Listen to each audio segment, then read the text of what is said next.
Assalamualaikum warahmatullahi wabarakatuh. Waalaikumsalam warahmatullahi wabarakatuh. Saat ini saya berada di Majalengka, tepatnya di Kecamatan Kadipaten, dan lebih tepatnya lagi adalah di pesantren Kebun Nurjati Al Islami. Berkesempatan bertemu langsung dengan pengasuhnya Bapak Kiai Haji Amin Zakaria, alhamdulillah, dan saya akan mencoba bertanyakan beberapa hal yang ada manfaatnya khususnya bagi saya dan juga buat jamaah dan para santri tentunya. Assalamualaikum Kiai. Waalaikumsalam warahmatullahi wabarakatuh. Sugeng rawuh, selamat datang guru kami, salah satu putra dari guru kami sejak masa kecil, masa belajar di sekolah dasar. Kalau beda alma mater tapi satu kawan bermain, 4 serangkai waktu itu. Pak Kiai Daroji, Kang Solihin, Pak Kiai Ade Faturji sendiri, dan alhamdulillah saya walaupun anak budik, walaupun anak kampung, tapi bisa berkenan diterima sebagai kawan-kawan walaupun notabene saya anak bungsu. Baik. Ya, mohon maaf ini, tentu ini berkaitan dengan alma mater, berkaitan dengan niat mengasuh anak santri dan lain-lain ya. Terutama sekali saya yang awam dari hal cara mendirikan pesantren ini karena pernah ya gitu ya. Jadi saya tertarik kenapa Kiai ini bisa punya pesantren gitu Pak. Semangat awalnya gitu. Semangat awalnya. Ya, saya akan mulai dari Kiai ini tuh asal mulanya dari Subang kok bisa ke Majalengka. Iya. Sedikit. Iya. Terima kasih Syekhina dan Ibnu Syekhina, terima kasih. Pertama lagi saya ulang terima kasih atas kunjungannya, terima kasih atas wawancaranya. Menanggapi bukan pertanyaan sebetulnya, ini berbagi cerita saja barangkali yang membangkitkan rasa saya untuk terus menemani anak-anak. Statusnya saya sendiri hingga sekarang dan sampai kapanpun nampaknya status santri itu masih saya pegang erat-erat. Dipicu dari, maaf saya harus sedikit membuka identitas. Pak Kiai tahu sendiri, saya lahir dan dibesarkan di sebuah kampung yang amat sangat jauh dari keramaian, yang notabene dalam satu kampung hanya 24 rumah, tidak ada musola. Tergerak untuk bagaimana sebagai anak kecil pengen mempelajari apa itu yang namanya ngaji. Waktu itu kami belajar dengan kaidah Baghdadiyah, alif bata sanji. Waktu itu kami sebelum pindah ke kampung yang kemudian berjumpa dengan guru kami dan putra dari guru kami, itu kami belajar harus keluar kampung kurang lebih radius 1 kilo lebih lah, melewati pematang sawah dan seterusnya. Jalan kaki. Kadang kalau musim penghujan ya harus berjibaku dengan lumpur, bahkan harus memakai, kalau sekarang payung, dulu pakai daun pisang ya. Nah, saya termotivasi itu tahun berapa tuh? Sekitar tahun 79 lah, sekitar 79 80, karena saya pindah ke Tanjung itu kan 83, 82 83. Nah, kembali lagi termotivasi untuk terus menemani anak-anak sebagai sahabat mereka, sebagai teman mereka. Itu terasa betul saat kecil saya pengen suasana ngaji ala jadul itu ya pengen terus terpelihara dan ditumbuh kembangkan. Yang akhirnya walau melalui proses yang cukup panjang, ya jangan dikata kalau istilah pengorbanan ya versi saya. Walau sebetulnya ketika mengukur dengan parameter yang lebih mulia, ini tidak terkategorikan sebuah perjuangan. Saya malu menyebutkan. Tapi bagi pribadi saya yang perpindahan dari suasana, maaf kalau saya membahasakannya ekstrim, primitif, yang dalam satu komunitas kampung tersebut tidak ada musola. Nah, makanya dari perasaan seperti itu saya termotivasi untuk terus menemani anak-anak. Dan alhamdulillah semenjak saya hijrah ke Kadipaten ini tahun 98 dan bermula tanggal 17 Juli 1998 atas sebetulnya kalau inisiatif ada dari diri, cuma disupport oleh ketua lingkungan saat itu Bapak RT, Bapak RW yang memberikan motivasi, memberikan semangat, bahkan turut penanggulangannya dengan beliau-beliau semua ya hingga sekarang. Alhamdulillah, kalau dulu masih belum menggunakan istilah TPQ apalagi pesantren, belum terbayang. Yang penting saya ada kegiatan di kamar ruang tamu yang mana rumah tersebut sebetulnya notabene punya istri saya statusnya hingga sekarang numpang, dan ini alhamdulillah majelis atau pesantren yang sudah berbadan hukum ya yayasan itu sebetulnya saya tidak memiliki apapun, hanya hak guna pakai yang saya punya hanya motor hingga sekarang. Dan alhamdulillah aset ini di luar ekspektasi, di luar bigger hisab lah, tanpa saya bayangkan. Walaupun harapan selalu ada ya, dipelihara, keinginan itu ada, hanya dari mana dan seperti apanya wallahu a'lam. Dan alhamdulillah sekarang ya walaupun untuk ukuran standar nampaknya jauh dari kelayakannya, tapi setidaknya ada cikal bakal untuk terus tumbuh kembangkan di kemudian hari. Iya, dari asli Pak Kiai kan Subang begitu ya. Terus hijrah ke Majalengka tahun 98 ya. 98. Berdirinya pesantren ini tahun berapa? Tepatnya setelah saya nikah, kan saat itu istri saya ikut ke Subang dulu saat musim reformasi itu. Saat musim reformasi 98, ya, istri saya turut ke sana karena memang rumahnya waktu itu masih dikontrakan, dan habisnya bulan Juli. Alhamdulillah setelah beres masa kontrakan rumah istri saya, ya saya hijrah ke sini.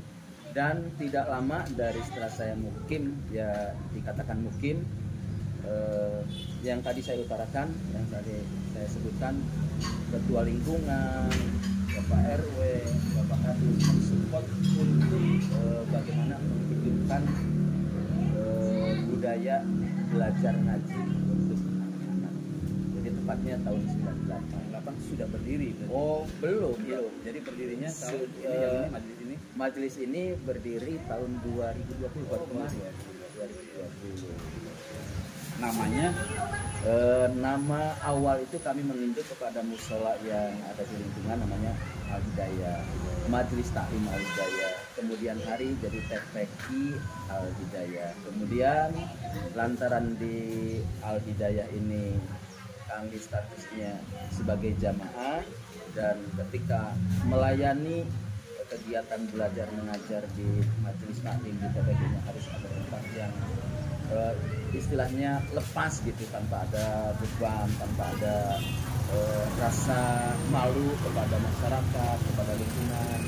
Tahu sendiri ketika anak-anak kan dengan dunia anak-anak main semuanya. Akhirnya ya atas inisiatif dan direstui oleh para tokoh tadi, ya tempatnya di rumah. Belasan tahun itu belasan tahun. Yang menarik lagi, kok namanya jadi Kebun Nur Jatin, dari mana nih Kebun Nur Jatin? Itu setelah ada, ini sebetulnya bukan, kalau inisiatif manusiawi ya ada gitu ya, cuma kan saya sempat mendengar paparan orang bijak, termasuk diantaranya guru-guru kami gitu, yang namanya santri itu tidak boleh dipengen-pengen, juga tidak boleh di nggak juga nggak mau, ya pokoknya natural aja gitu. Nah kalau rasa harapan itu memang ada untuk ya barang-barang belajar gitu, tapi di sisi lain aslinya kami mulai melayakkan diri untuk mau menerima anak-anak yang mungkin itu sebetulnya atas perintah guru. Apa kaitannya guru dengan nama Nur Jatin? Nah kebetulan lokasi ini, lingkungan ini namanya Jatiraga. Jatiraga. Dan di Jatiraga ini ada Jatiraga Timur, Jatiraga Barat. Lantaran ini lokasinya Jatiraga, maka terbersit untuk bukan mengadopsi ya, tabarukan dengan salah satu penyebar Waliullah Syekh Nurjati. Maka saya cenderung untuk mengambil nama Nurjati. Tapi lantaran kami, istri, anak, mantu itu satu alma mater dari Pondok Pesantren Kebon Melati dan Kebon Jambu Al Islami Babangan Ciwaringin, maka untuk tabarukan juga maka diberilah nama Kebon Nurjati. Jadi berarti kalau begitu apa namanya munasabah atau korelasinya ada dengan Ciwaringin itu. Iya, jadi Kiai ini alumni Ciwaringin, Kebon Jambu, Ciwaringin Kebon Melati. Oh, Kebon Melati. Iya, kalau Kiai, istri saya Kiai pengasuhnya Haji Muhammad. Haji Muhammad.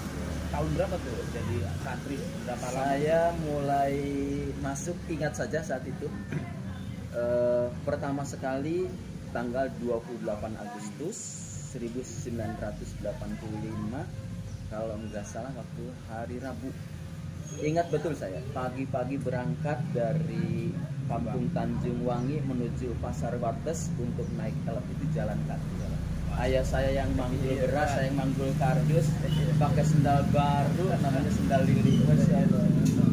Betul, hari Rabu tanggal 28 Agustus 1985. Itu tahun 85. Ya, nah, jadi alumni dari situ tahun? Saya mendapatkan izin, ya mudah-mudahan bukan hanya izin, tapi atas restu dan ridhonya mudah-mudahan. Tapi setidaknya ada aturan di sana minimal 7 tahun. Saya keluar tahun 92 ya. Nah, yang menarik lagi nih Kiai, saya pernah kan bertanya begini. Kiai ini motivasinya apa ngasuh anak? Nah, terus kemudian waktu itu Kiai jawab gini. Kalau nggak salah ya, saya ini melayani calon ulama. Gitu, sehingga Kiai ini memperlakukan santri dengan benar-benar hormat karena yang dilihat adalah sosok calon ulama. Ini yang menarik ini saya baca dalam literatur apa disebutnya katakanlah kurikulum nasional itu sekarang lagi mengacu pada pembelajaran diajar di Bantara. Di antaranya adalah ada istilah kita itu mengajar anak itu sesuai dengan kodrat zaman dan kodrat alamnya. Artinya kita sebagai pengasuh, pendorong, ya, perawat mereka, bagaimana supaya mereka jadi orang-orang besar. Nah, apakah dia juga termotivasi oleh itu? Memang dari awal sudah punya motivasi itu. Sebetulnya kalau merunut ke topik perbincangan ini, nampaknya yang lebih mendasari perasaan saya adalah yang pertama saya ungkapkan. Saat itu saya pengen belajar itu begitu sulit, ya, karena geografis, jarak tempuh, dan maaf lantaran anak-anak yang hidup tumbuh dengan suasana kuli serabutan, kuli pasar, guru tani. Akhirnya mindset mereka itu tentang dunia pendidikan minim sekali. Nah, saya rasakan kalau seperti ini terus, ya mungkin saya dan turunan saya di kemudian hari mungkin tidak akan ada perubahan. Ya kalau bahasa kemajuan mungkin terlalu apa ya, terlalu keren lah. Tapi setidaknya ya pengen ada perubahan lah. Nah, yang Al Mukarram tadi pertanyakan, sebetulnya yang amat sangat mendasari bagi saya adalah untuk terus belajar kapanpun dan dimanapun dengan siapa. Ketika memang dengan katakanlah dunia anak, ya kita masuk dengan dunia anak. Ketika si anak dengan karakter, dengan kepribadiannya, dengan latar belakangnya, maka saya pengen coba merasakan figur si anak tersebut, sehingga suguhan-suguhan format yang kami sampaikan pun ya diantaranya saya mengacu kepada, kalau istilah Ki Hajar Dewantara Tuturi Handayani itu mungkin bagi saya itu terlalu jauh, tapi setidaknya pengen sedikit menduplik walaupun level terendah gitu, pengen menduplik itu. Akhirnya kami menyikapi dan melayani mereka beliau itu bukan hanya Banul Yaum, tapi sudah masuk ke lorong waktu di jalur di satu sisi saya punya kewajiban untuk memenuhi hak beliau-beliau. Di sisi lain yang saya pandang itu 20, 30, 50 tahun yang akan datang, beliau-beliau yang akan meneruskan perjalanan barangkali seperti itu. Baik Kiai, alhamdulillah nih saya telah banyak ilmu nih ya. Terus terakhir deh, Ya. sampai saat ini santrinya ada berapa dan dari mana saja? Oke, terima kasih. Yang mungkin ya. Ya, yang mungkin. Iya, dari tahun 2020. Ya, dari sebetulnya kalau santri itu baru 3 tahun jalan ya. 3 tahun jalan. Saat corona saja ya. Berawal 2021. Awal 4 orang, ya maaf saya harus bercerita. Makanya tadi yang Al Mukarram utarakan, kenapa persepsi saya mengenai figur-figur ini dikatakan kiai-kiai, karena memang beliau-beliau itu notabene putra dan cucu dari guru-guru kami. Jadi dulu kami belajar kepada kakeknya, kami murid dari ayahandanya, sekarang anaknya, cucunya di sini ya. Makanya saya memandang di satu sisi sebagai figur anak, di sisi lain selain yang tadi saya ucapkan, karena memang ini putra-putra tokoh, putra-putra guru-guru saya. Nah, awalnya 4 orang. Yang pertama dari Indramayu, santri yang pertama itu putranya Bapak Kiai Rosim Anwar. Yang kedua dari Tanjung Wangi, putranya Bapak Kiai Daroji Kakanda Subang. Ya. Yang ketiga cucunya dari Kiai Hamid Al-Ghazali. Yang keempat keponakan saya sendiri, anak dari adik saya yang paling kecil. 4. Beberapa hari kemudian nambah 3 jadi 7. Terus di minggu depannya lagi nambah 4 jadi 11. Beberapa bulan kemudian nambah 2 jadi 13. Nah, di angka 13 ini bertahan sampai 1 tahun, alhamdulillah. Di tahun kedua nambah 1, di tahun ketiga nambah 2, alhamdulillah. Jadi sekarang jumlahnya 17. Kalau dari sekitar sini yang ikut nyantri, walaupun kalau pagi habis ngaji subuh pulang, habis sekolah, habis makan dari di rumahnya berangkat lagi ke sini, baru 20. Doanya dari Pak Kiai ke depan. Ini yang ingin saya dari awal ingin menggali ya, supaya saya bisa ketularan gitu. Amin. Sebetulnya Kalau dulu berapa anak? anak alhamdulillah 3. Cucu baru 1 menjelang 2. Baik, terima kasih kalau begitu cukup.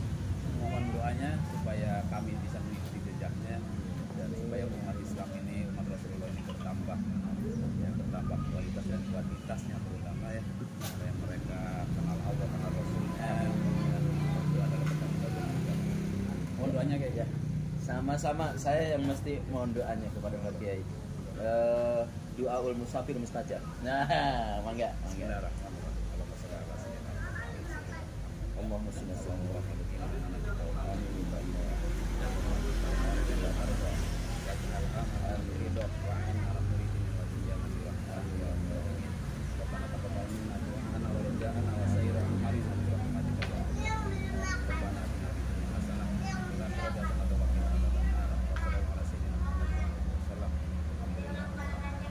Makasih, Kek. Ya, sama-sama.